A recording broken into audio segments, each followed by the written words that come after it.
তৃণমূল কংগ্রেসের মনোনীত প্রার্থীর সমর্থনে প্রচারে আসছেন তৃণমূল কংগ্রেস সুপ্রিমো মমতা ব্যানার্জি।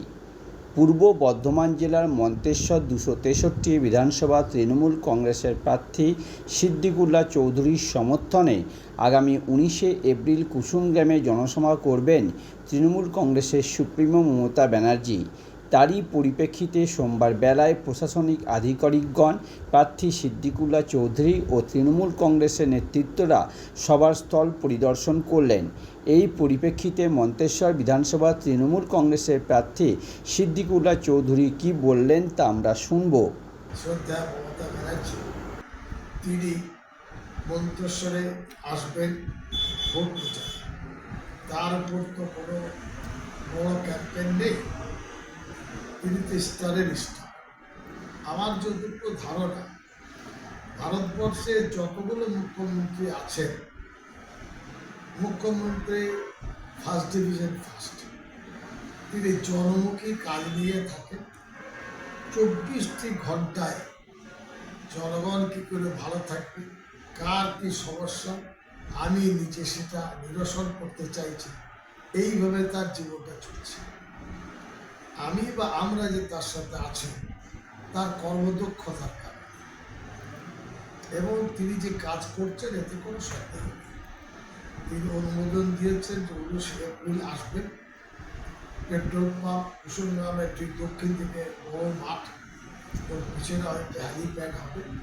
পিডব্লিউডি বা যেহেতু মুখ্যমন্ত্রীর কর্মসূচি, যারা দেখবেন ডাইরেক্টর সিকিউরিটি হোক, এসপি হোক, আর কেউ, এটা তাদের কাজ, ওটা আমার কাজ না।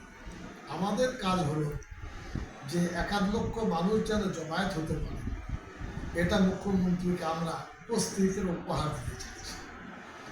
আমি লক্ষ্য করেছি মায়েরা দূর থেকে টিভিতে, ছবিতে মমতা ব্যানার্জিকে দেখেছেন, একবারে কাছাকাছি মমতা ব্যানার্জিকে দেখবেন, ওরা ব্যাপকভাবে আপ্লুত হচ্ছে বা হবে।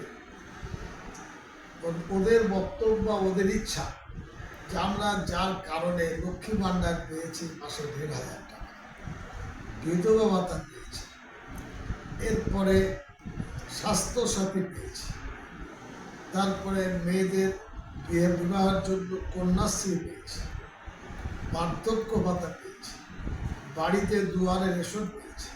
সেই মমতা ব্যানার্জি আমাদের এখানে আসছে মন্তেশ্বরে কুসুমগ্রামে, মহিলারা একেবারে চাতক পাখির মতন তাকিয়ে আছে। এই খবরটা ঠারে ঠারে আমার কাছে আসছে। আমি সকলকে বলবো, আমাদের পূর্ব মন্তেশ্বরে 10টি অঞ্চল, আর এখানে হলো 7টি। এই 17টি অঞ্চল নিজ নিজ বুথ থেকে শত শত মানুষ বের হলে ১ লক্ষ মানুষ সেখানে জমা হবে। মাঠটি খুব ভালো, খুব পরিষ্কার পরিচ্ছন্ন, এবং মন্তেশ্বরের ভোটে আমি জনগণকে কি বলবো, আমার থেকে বেশি মুখ্যমন্ত্রীর উপস্থিত আছে, পাবলিকের কাজ করতে।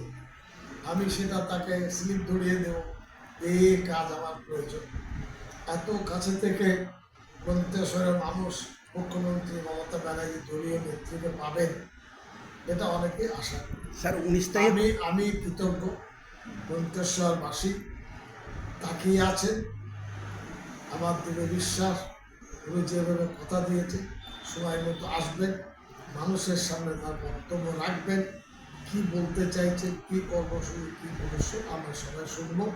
প্রত্যেকেই বলবো মুখ্যমন্ত্রীকে সম্মান জানানো, কর্মসূচিকে সফল করা, গ্রামের মা বোনদের সাথে নিয়ে উপস্থিত হওয়া, এটা আমাদের নৈতিক এবং রাজনৈতিক। কোন সময়টায় আসবেন স্যার? ওনার ১৯শে এপ্রিল রবিবার। আমার ধারণা সাধারণত ১টা থেকে ২টোর মধ্যে আসে। যারা উপস্থিত হবেন তাদেরকে আমি বলবো ১১টার মধ্যে আপনারা ঢুকে যাবেন। বোনেদের, দিদিদের, মায়েদের যে ছাউনি, সেটা আমি সামনে রাখতে চাইছি। ইউ প্যাটার্নের প্যান্ডেলটা স্টেজের ডান দিকে, স্টেজের বাম দিকে, সামনে। ডান দিকে বাম দিকে পুরুষরা থাকে, সামনে সরাসরি মহিলারা থাকলে হাজার হাজার মুখ্যমন্ত্রীও সন্তুষ্ট হবে। এবং জায়গাটা, লোকেশনটা খুব ভালো।